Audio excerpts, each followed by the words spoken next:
Good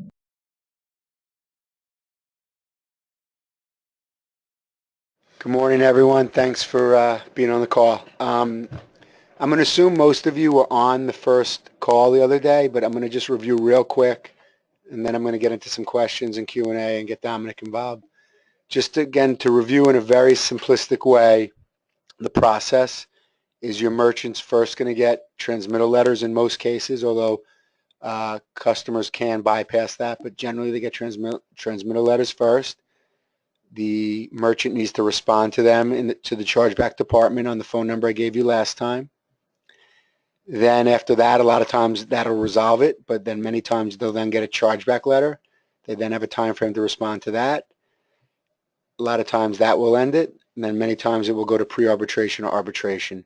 Some reminders are the date on the transmittal letter and chargeback letter is not the drop dead date. It's a date used to motivate as a catalyst for the merchant to move quickly. Do not respond, and educate your merchants when you first sign them up that you're there to help them and to respond even if that date only gives them a little bit of time or even looks like they don't have any time. Explain that to them. We're going to go through, again, preventative measures related to refund and setup, e-commerce, recurring, and things like that as to how to help prevent chargebacks from happening and how to defend them. And Dominic is one of the experts in the industry. I'm going to go through, well, I'm going to give Dominic a minute right now if he wants to just touch upon any of those things I just mentioned. If not, I'm going to go through some examples in the slides that we have. Dominic, anything you want to add at this point? No, just just to give an overview. I know you went through this the other day as well, but let folks know. Chargebacks. I've been working in chargebacks for 24 years now, and folks need merchants, and we all need to know we are here to help the merchant. We are not there to punish the merchant.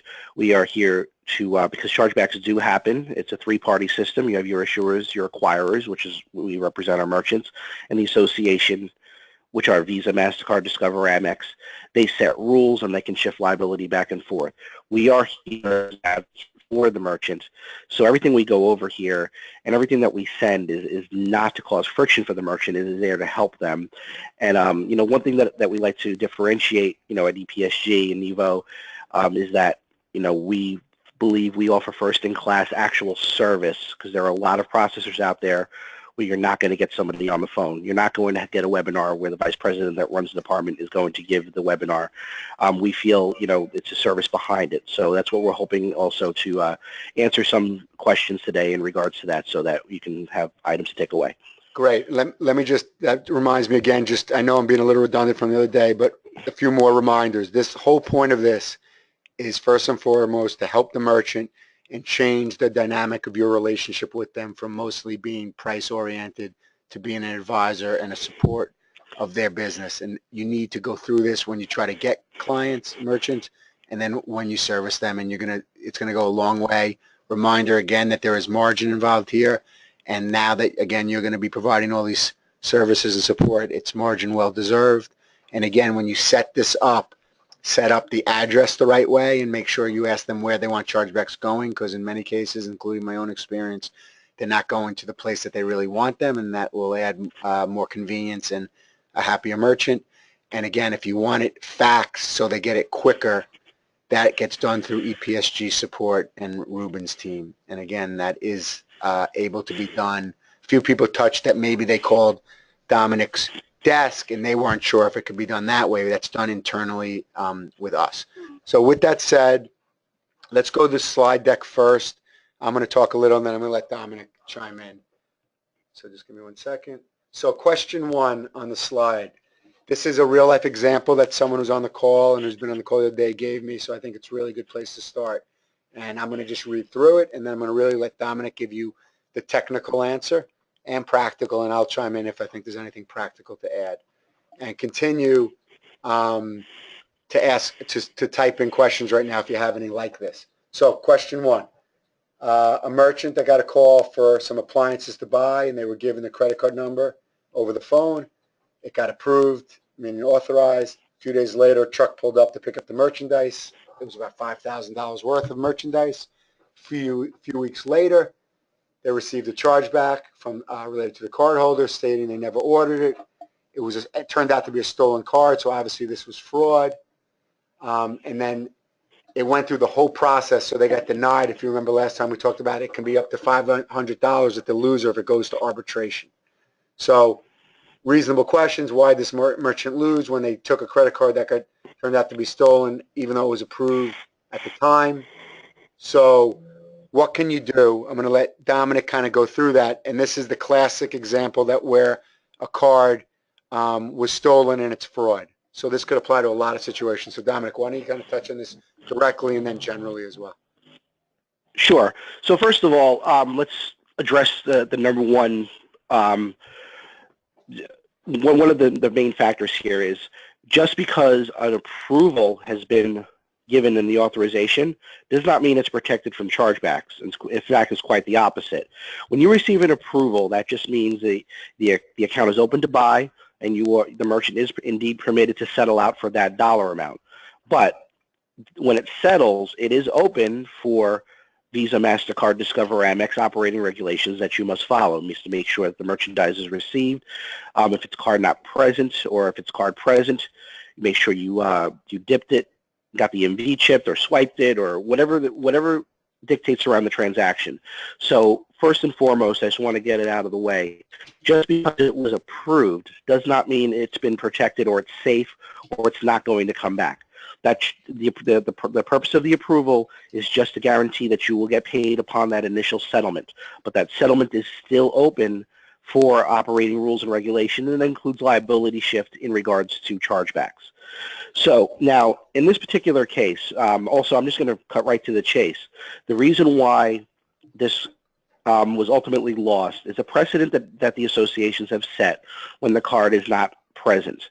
If the card is not present, there is never a way to prove that it was actually the card holder. So in this case, they felt that they did have enough compelling evidence to at least go all the way to arbitration. But in the end, Visa, MasterCard, I'm not sure what association is this, but they had the same precedent. They set the precedent that this card was not present in the end. They never obtained a dip or a swipe. The consumer, I'm assuming in here, the consumer probably pushed through with the compelling evidence and stated, okay, I see all of this. I see the invoice. I see where you showed that somebody signed for this in a truck. It is still not mine. And that's all they have to say. They do have to address it. We do win some technicalities where they don't do that, and the issuing bank is very lazy and just states we push through this chargeback. We can win those. But it sounds like here is that compelling evidence was provided. The consumer, all they have to do is say, I've read it. It's not mine. And because of the precedent that was set that the card was not present, it was ultimately ruled against. This is the risk every merchant, whether it's a mom and pop all the way to your Amazons and your Microsofts, where the card is not present, they will ultimately lose if the consumer pushes it. Sorry, go ahead. A few questions for you. First, what can a merchant do in these cases where it's a fraudulent card, whether it's AVS or otherwise? Is there anything they can do to provide more protection to maybe allow this not to go through? Yes, and in fact, before I even go there, in this particular example, since a truck was coming to pick up the merchandise, the merchant should have realized that that was an opportunity to obtain possession of the card and run it as a proper card present sale. They would have then been protected. Anytime you have the opportunity to actually interact with the cardholder, even if they say they're going to hire a third party to pick it up, then again, that's a risk you're going to run. But one piece that's not in here is I would ask is, was this the cardholder that picked it up? And, you could have obtained the actual card.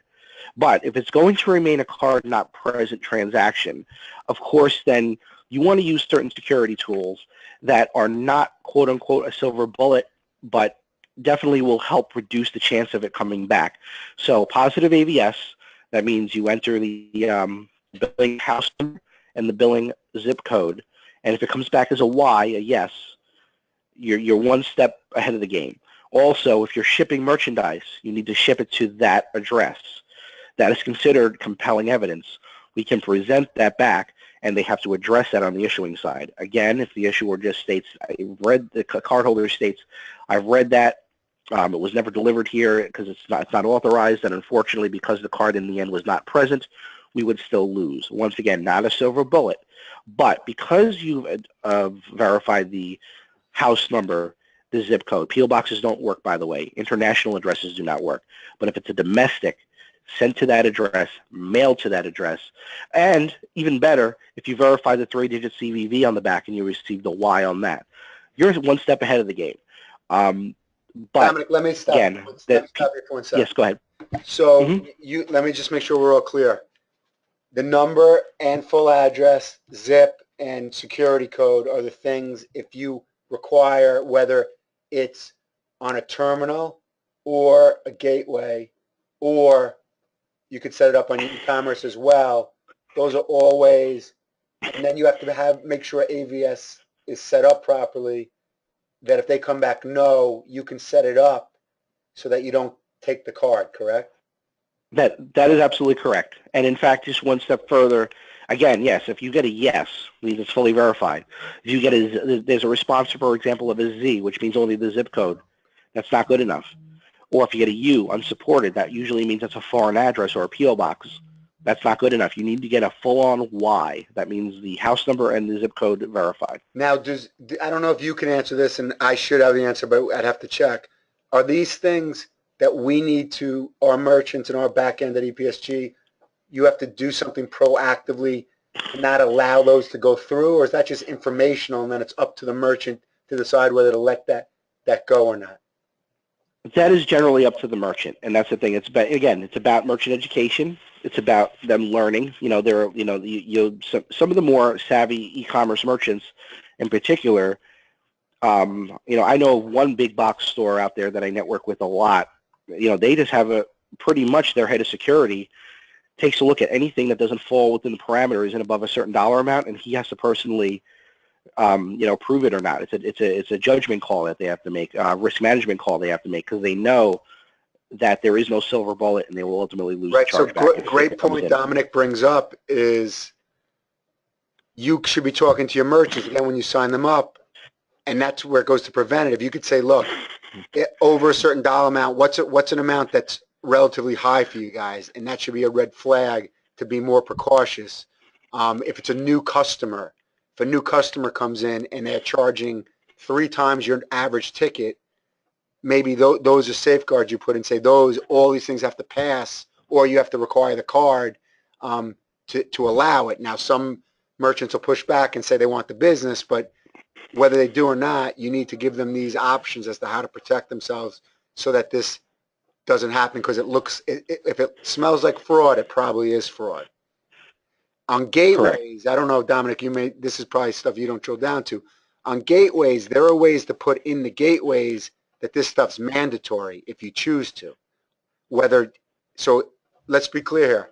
You can have it where it just gives the merchant the information and they decide whether they want to act on it, or on gateways, you can put it in that the transaction doesn't happen unless all these things pass. So those are things you need to think about, educate. Again, in the end, it's up to the merchant, but by discussing these things with them, you're doing more than just trying to beat someone on price, and that's the point I want to really bang home today. Okay. But in the end, without doing those things or asking the card to be present, they're going to lose. These are all ways to prevent it, but once they get to it. So my other question to Dominic is, why did this go to arbitration, or should we have helped, or this merchant salesperson help advise them they should have walked away because this was a card not present fraudulent situation? It wasn't worth going to arbitration. Well, I don't have enough detail to give you an exact answer, but number one, if this was an EVO, if this is an example coming from the EVO Chargeback Processing Center, we do not just push it through. We have to feel that it's at least a strong enough case, and we also make sure the merchant understands that, and we actually put the onus back on the merchant and ask them if they want to go through with it or not. So if this was an EVO case, we felt at least we had compelling evidence enough. Probably with the merchandise being picked up, it was probably it was probably like some sort of invoice signed, bill of lading signed, probably a copy of a driver's license, all good information. But again, we also warn the merchant. We do indeed warn the merchant that if this is fraud, it doesn't matter what we have or how strong we feel about it. They can still rule against us because the card was not present. So again, if this was an Evo merchant, we would have warned them on it, and actually we make them sign up that they are accepting the $500 if they lose, and that they have understood all the merits of the dispute. My one question, So, we'll move on, is, but once they saw the code that the person was saying this was fraud, it wasn't them. Right. Whether it's your desk or the salesperson, unless they really can confirm that was the person who picked it up, they're going to lose. So isn't the real question then, they have to decide if the person disputing this was the person who picked it up or not? Because if it wasn't, then there's no reason to get to arbitration, right? There really is not, and I agree. But at the same time, don't forget, we are service-oriented. We are here to help the merchant. The merchant is insistent, and they feel strongly about it. There are some cases where we won't do it because it's against the rules completely. But if it's something where it is, where there is some sort of compelling evidence that could possibly be open for interpretation, while the chances of it being ruled in your favor are very low, if the merchant insists on it, we will go ahead and do it for them. So in this case, if this was an Evo merchant, we would not have done it against their will. And in fact, we probably would have driven them away from it. Of course. I guess I'm just trying to educate everyone on, did they know enough to decide if it was worth it or not? That's all. No, and it's a good point. That's a long debate. And again, the merchant is, and then we try to go in the direction as the merchant is never going to be sure, unless it's somebody they grew up with, or then obviously they have a problem elsewhere. But in general, nobody really knows, and in the end, the odds are against us in this example. I guess last question, I'll move on, is there a way for them to know if the person disputing this is saying this was fraud and it wasn't them, or if it was the person? Well, once they say it was fraud, isn't that the person who commits fraud, don't they normally not then dispute these? Doesn't it normally mean that? Yeah, the person committing fraud wouldn't be the one submitting the dispute. It's the consumer who sees it on their bill and says, wait, I don't recognize this at all. Right, so once it gets to that case, isn't this unwinnable? In theory, but again, right. If we have compelling evidence that we want to go back on, we're hoping it will jog the customer's memory. We're hoping maybe, in some cases, the term that's used very loosely in our industry is quote unquote friendly fraud. Gotcha. Maybe the consumer didn't recognize it at first, but when we show them the driver's license, it's his son. Right. It's a fine line. Like, I'm just saying, and I say we should prepare our merchants that ultimately they can lose card not present, but at the same time, again, we are here to help the merchant. We will try every avenue we can to hopefully jog the memory back. And the first two stages don't cost $500, so we will go back and forth. Yep. In this particular case, the merchant seemed to have been very sure that they wanted to go through with this. Yeah, guys, my just takeaway, and I'm being probably focusing too much on this, is one, make sure you do everything preventative you can to not get to the chargeback. But if you do, if it's the customer itself and they're disputing it, and the merchant knows they did the right thing, that I think you go all the way. If it's fraud, you got to really advise them and explain to them, even though it wasn't the merchant's fault, they're going to have a hard time winning. But again, it's up to them in the end. So just a good example. Let's move on now. So I brought up a few more scenarios that Dominic gave some answers, but I thought it'd be good to go over here. So, and we'll go over this with Brett also next week, and I think we've already kind of covered this, but retail merchants, whether it's a liquor store, a restaurant, or any type of merchant that's delivering card not present, what can they do other than have a Bluetooth or clip-on EMV device to protect themselves? Dominic, let's kind of walk through that now. Yeah, so, I mean, again, anytime you're dealing with a card not present in regards to restaurant delivery, there is a chance that the card can be present. But actually, let me take a step back further. Let's talk about the big companies right now that are doing this. Again, folks that I have recently spoken with at different seminars, the folks at Seamless and Grubhub, who are now the same company, um, they run to that risk every time because, I personally use one of those services and no one ever comes and runs my card.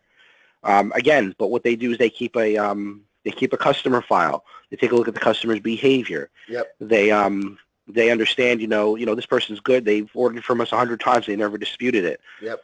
So it's a risk decision that they have to make. That's a great practical answer in that, again, I think you should be reminding your merchants, if it's someone you know and the numbers are within the framework, of course, ordinary business is more important than this protection. But if it's a new customer and it's a liquor store and they have a $5,000 order, it's probably a red flag. Sets up a red flag, exactly. It's the nature of the dispute because ultimately the card is going to be not present if you don't have the ability to swipe or dip the card there when you actually deliver the food. There used to be a small remedy years ago, but that remedy is gone. But one bit is, you can verify the CVV on the back of the card, get them to sign the receipt when it's delivered. But at the end, you're still not going to be able to prove that the card was present. And again, it's a risk that folks in food deliveries, but again, these folks who do these food deliveries, they're dealing with folks in their neighborhood. Yep. They're dealing with areas that they're aware about, streets they're aware about, houses, apartment complexes. They have to start building that trust and start building I know these guys they're restaurateurs. They know how to make pizza. They know how to make, Chinese food, whatnot. They're not risk geniuses, but at the same time, it's a combination of common sense and just a little bit of business acumen to put together, what are good places to make these deliveries via credit card, or just take, because we don't want them to go cash only. So we want to make them feel comfortable using credit cards. Good point. My final takeaway again is just have the conversation with them. Most restaurants are retail delivery. As long as the average ticket isn't high, they're going to tell you they get very few chargebacks. And if they get one for $30 here or there, no big deal. But by having that conversation, you're having something with them that most of your competitors are not. And then once in a while, someone will say, you know what, I've had some. And that's where, again, you should be telling them, all good, you're fine, you're not usually getting them, but just have your people have their eyes out for something out of the ordinary where it's a new customer charging much more than your average ticket. Those are the red flags. And that by giving them that may save them, hundreds of dollars one time 2 years from now, which can be a lot more money than the money some competitor tries to undercut your pricing. And that's what the takeaway I want to give you today. And the one other thing I would tell you is, again, I think I brought this up last time maybe, I have a very big garage relationship, and their technology is too expensive to go to EMV, and they get chargebacks. But I've had the conversation with him. He's frustrated when it happens, but he still says, Brad, it's much cheaper than having to upgrade. So until this becomes bigger, I'm not going to worry about it. So that's one. And then the other is, it does remind you, though, I never thought anyone would try to scam a parking garage because of the new EMV regulations. But these people are pretty smart and creative, and they're going after industries that you may not even realize they would. Hence, a restaurant, they may try to get a catering bill very high and then dispute it. So just be careful. Yeah, I mean, just to add to the EMV piece, again, I was just actually on the risk council with ETA last week, and we were discussing the big box stores, like your Best Buys and such, are not falling victim to EMV. It's restaurants, bars, parking garages, because what happens is that, folks, even college kids are doing this in dormitories. They're selling copied striped credit cards to their buddies for $10, and they run up a bar tab, and then they lose because of the EMV liability shift because the bar is not up to speed. So if anybody wants to take anything back from EMV, the fraudsters' thoughts on this is they want to try to make the crime as quote-unquote victimless as possible. They're not going to steal a big screen TV from Best Buy. They're going to steal a bar tab or a free meal from a restaurant. And that reminds me, Dominic, from a practical perspective, if for merchants who do have EMV terminals or equipment, you need to remind them, if it has a chip on it and it doesn't run, do not then just key it in unless it's someone they know well and it's for an average amount. That's their safeguard. You know, we just talked about when they don't have EMV equipment, but this is as much happens when they may have EMV equipment and they have someone comes in with a fraudulent card that was counterfeited, but they can't counterfeit the chip, but they can swipe it or they can key it in. And then when the terminal, or they can't swipe it, but then they key it in. And people's normal practice was to key it in, they did before EMV. And if you need to tell them they shouldn't in those cases, and that's their protection. Because all the time people still just key it in, and their employees have no clue on this. So it's really the owners who have to decide to make this and educate their employees. And again, you have this conversation with them. It may not apply often, but by having it, you're doing so much more than the next person. Okay. Next slide, last one. Just Dominic, again, some preventative measures. Just walk them through on the refund, on the receipt, or on e-commerce, that and recurring billing, what people need to do there to just make sure that they can enforce their refund policy or recurring billing. Sure. So I always go back to, there's no reason why, if it's card present, that the refund policy cannot be within a quarter inch of the signature line. That's an old rule that Visa put in, not even MasterCard, but I think works across all the cards. It's right there. It's right next to the signature line. If you have a copy of the draft, we're able to provide it, and we were able to show that proper refund policy was properly disclosed. In regards to card not present, it needs to be on the checkout page. It can't be a pop-up window. It can't be another link to hit. It needs to be fully disclosed there in plain text. In fact, the purchase button should be grayed out until they check that off. And then if it's a recurring sale, that needs to be a separate set of terms, clearly disclosed right there on the page in a separate checkbox. But here is the trick, and a lot of folks have trouble with this. It needs to be able to be reproduced. That means you need to talk to your shopping cart or e-commerce or gateway company and make sure you're able to reproduce that. At first, when these rules started coming out, it was a problem. A lot of gateway companies were not keeping up with that. But I'm hearing that it's becoming more and more merchant-friendly, and they're able to reproduce this, because if we're able to show that they checked it off, it had a certain terms and conditions on return, then that's fine. Now, a pushback that you may get from the merchant is the merchant may say, listen, I have 5 pages of terms and conditions.